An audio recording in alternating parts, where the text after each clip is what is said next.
This is part 4 of section 1.6. Okay, so on these problems, we are given F and G, and we're asked to find these 4 compositions, and we're going to state the domain of each one. This is a little bit more tricky, but we still generally need to know the domains of the pieces, the functions we're starting with.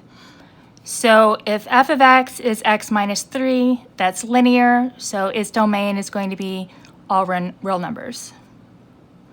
This is also linear, so, okay. We're going to be referring to those. Let's find f composed with g first.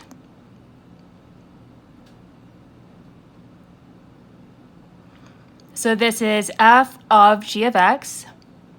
So it's f of 3x minus 5, which is 3x minus 5 minus 3. Technically, the parentheses don't matter here, but they do help you see what's going on. You do want to be careful. One of the most common mistakes is to leave off that constant at the end after you've done all the substitution. After you've done the hard part, you leave off the easy part. Don't know why we do that, but we do. So this is the same thing as 3x minus 8. So the answer to what is this composition is 3x minus 8. That's part of our answer. Now, for the domain, you want to look 2 places. You want to look at right here, whatever you were plugging into the second equation, in this case it's g, and you want to look at your final answer here. You want to make sure that if you take care of the domain here, and you take care of the domain here, so if you take care of both of those at once, you've got the domain for the composition. Okay, so this we've already found was all real numbers. This is also linear, so this domain is also all real numbers. So the domain for this composition is negative infinity to positive infinity. Now let's do g composed with f of x. So this will be g of f of x, and f of x is x minus 3.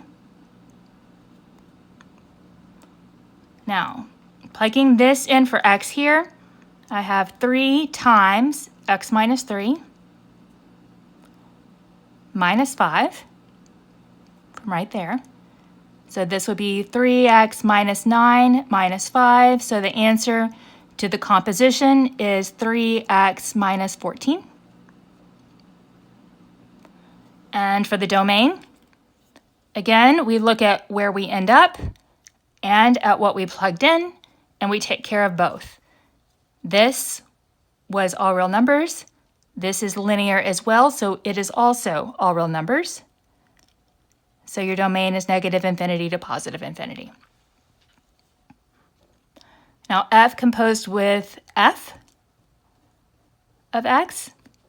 So this is f of x minus 3, which will be x minus 3 minus 3, or x minus 6. So x minus 6 is part of your answer for domain. You look here, and they're both linear, so your domain is all real numbers.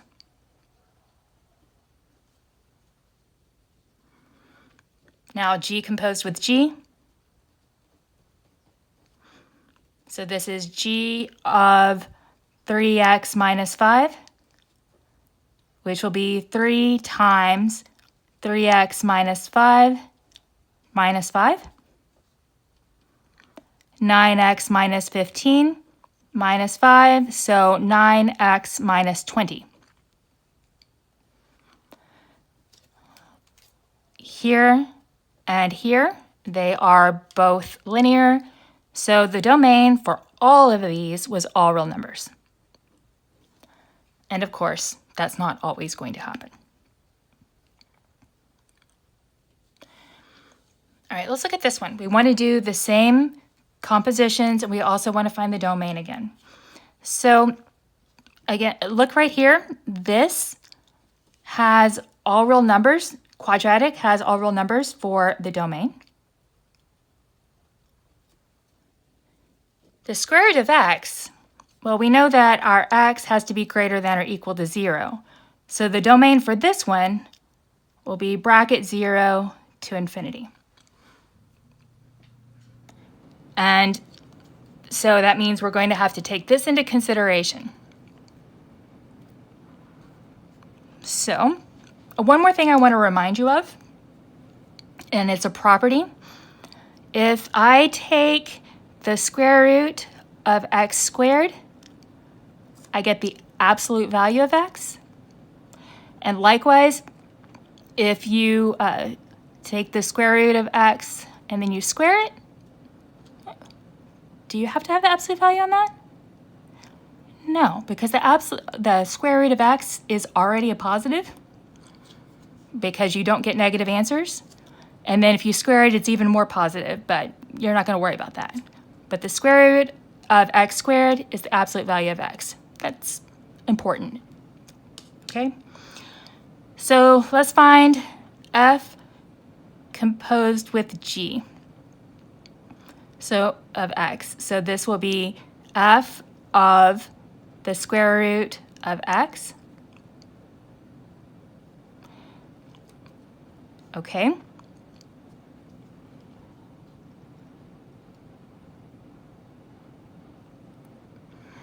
All right, and then so you get the square root of x squared, which is just x.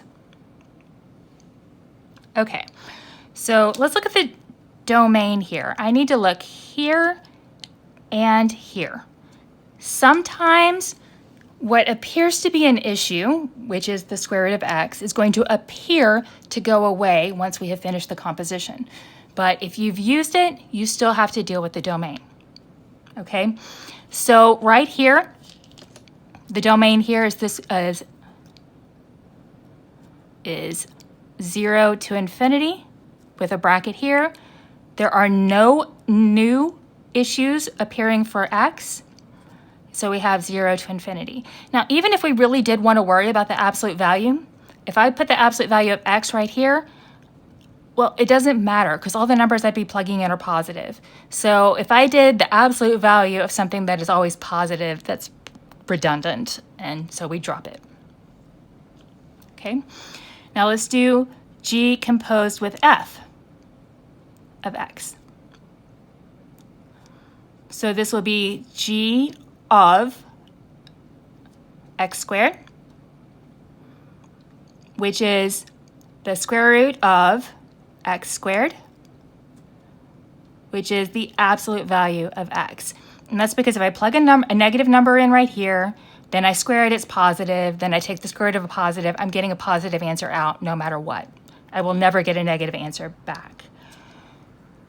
So what is the domain? We need to look right here, which already had negative infinity to positive infinity. We need to look at the absolute value of x, which if you recall is the V graph. It is also negative infinity to positive infinity. So this domain is negative infinity to positive infinity. Now, I'm going to go back on the combinations, addition, subtraction, and so on. If we used it, we had to consider the domain and we had to take care of it the entire time. With compositions, you look here and here. Okay. Now let's do f composed with f of x.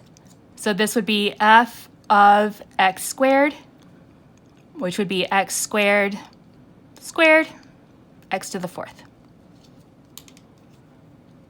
This has all real numbers. X to the fourth, this domain is also all real numbers. So this domain is all real numbers. Okay, and g composed with g. So this would be g of the square root of x. So this is the square root of x. So nested square roots. And what you're likely to see here is, recall that the square root of x is x to the 1/2. So what we have here is x to the 1/2 to the 1/2. You multiply exponents, which gives you x to the 1/4, which is the 4th root of x.